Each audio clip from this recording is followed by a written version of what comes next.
there, this is Joe from SquareXO, and this is our Metro Exodus special. This will hopefully go on live round about the same time I reviewed us. Nick's been reviewing this one, so we're going to let him talk about it because, quite frankly, I can't even remember anything about Metro, but I'm sure Nick will fill us in. So off you go, Nick. Okay, so Metro. The Metro games are based on the Metro 2033 series by Dmitry Glukovsky. It's about this guy named Artyom who grows up in the Russian metro 20 odd years after effectively World War III. In the first two games, you think that you are all that's left of the human race.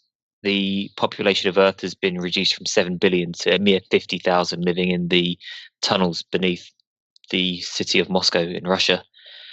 As you play through the first games, you fight mutants, you fight the Fourth Reich, which is what the Nazis have become. You fight the communists that have embedded themselves in Russia now that the world's basically just fallen to shit.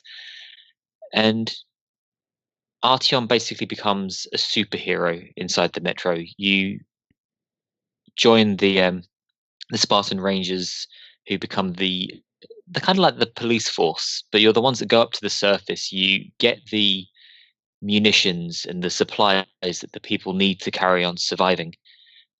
By the beginning of the third game, this group of Spartan Rangers has become like the superheroes that everyone kind of looks up to. It's, wow, you're a Spartan, I want to join you, I want to do what I can to help the Metro without falling into the Fourth Reich or the communists or the whatever. You're an organization outside of all of that. Artyom gets obsessed with the idea that there might be life outside of the Moscow Metro. It's really hard to say. So he starts going up to the surface, trying out his broadband radio and seeing what he can find. And he's a man possessed with this. He's desperately trying to find life outside of these tunnels and these walls. He finds it.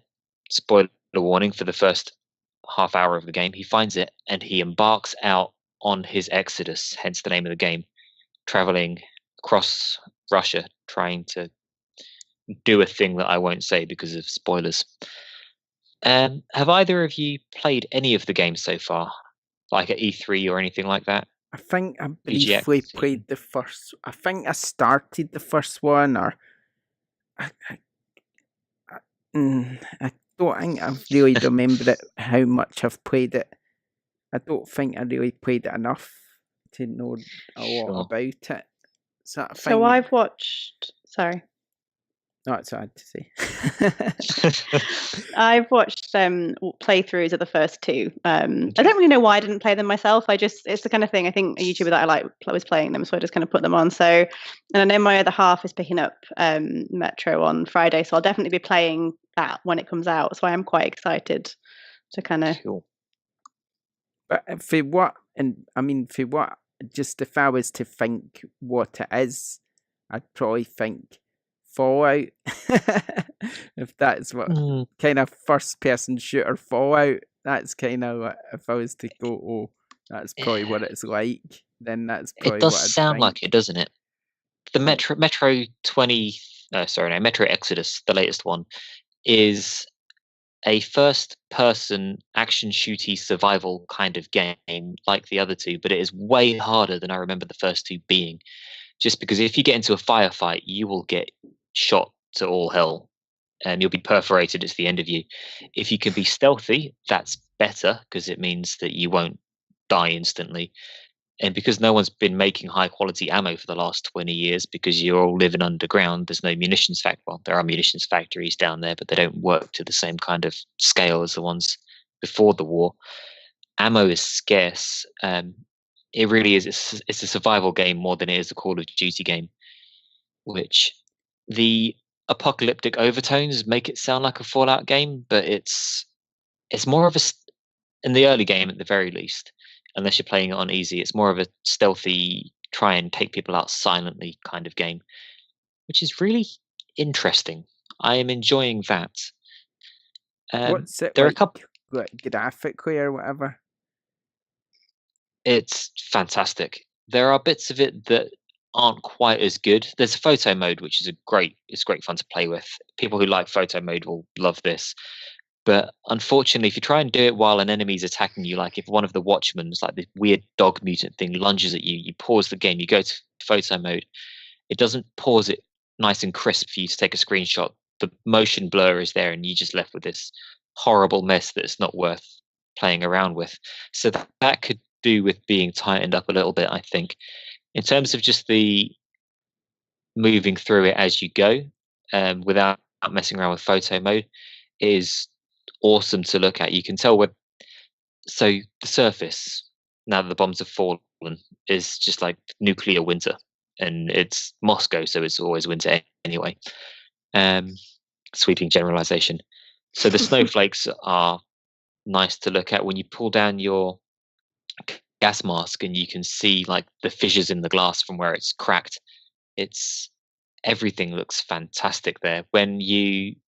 If you take a shot to the face while you're running around and you get a bullet hole in your gas mask, you've got to fix it with a piece of tape that stays on the screen while you're wearing the gas mask.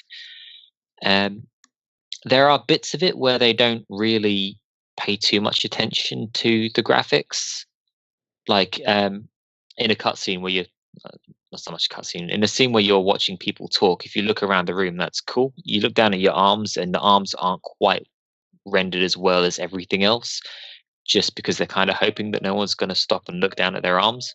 Yeah. I'm the kind of person that stops and looks at everything. But it's the graphics so far. Someone in the building's getting a delivery. Sorry about that. The graphics so far are pretty cool. One thing that is perturbing me at the moment, I'm not sure if I like it or not, is the light bar on the front of the PS4. Up until this point, I've only played it on the Xbox at EGX and at the press event back in January. It's playing on an Xbox there, and the Xbox controller is slightly different to the PS4 ones in that there's no light bar on the front. One of the things that happens in Metro is when you're going through a tunnel and Artyom turns on his light, the light bar in the PS4 controller just lights up in this brilliant white light, which that's cool. His light turns on, your light turns on. Unfortunately, that puts a lot of glare on the TV, and I get a brilliant illumination of my bookshelf that my TV's resting on. Yeah. So I'm not sure if it's a great idea in theory. I don't know if it's working out so well in practice. There is an option on the settings though to turn your light bar off, I think, or at least to dim it. Yeah, turn it down certainly. Yeah. But on the PlayStation menu settings. But I think that might be something that some people will have to do depending on where their TV is relative to the height of their head. Sounds like quite a cool idea though. What about the gameplay? I mean, is it quite smooth? Does it struggle when it gets busy on the screen? Or?